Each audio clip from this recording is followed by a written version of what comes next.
दिनै गलाघाट जिल्ला दुलाराय बर' फरायसा आफादजों लोगोसेयै जोङो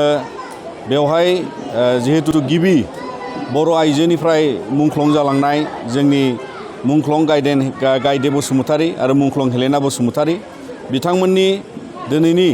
दिनावहाय जोङो बे 12 मेखौ जोङो बर' बिमा सान हिसाबै फालियो आरो बेखायनो जोङो बेवहाय ज' जानानै बिथांमोननि सावगारियाव जोङो बिबार बावदों साखि सावदों मानोना माहारियारि बादखौ जि जोंनि बर'नि गेजेराव जोङो मोनदांबोदों मिन्थिबोदों जे सोमावसारनाय आरो गावनि मोनथायखौ गावनि बर'नि बा बर'फोरनि जि जोङो नासयजानाय गादब जानायनिफ्राय उदां जानो थाखाय बयबो सोमावसारनायाव बारसोमदोंमोन आरो बेयावनो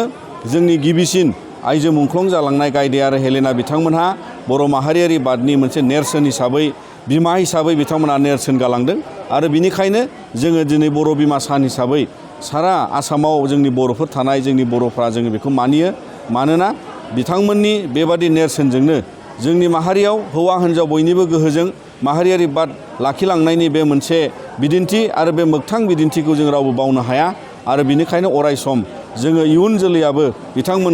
बिथांमोननि मान आरो हारिनि माहारियारि बादखौ फोजाखांना लाबोनायनि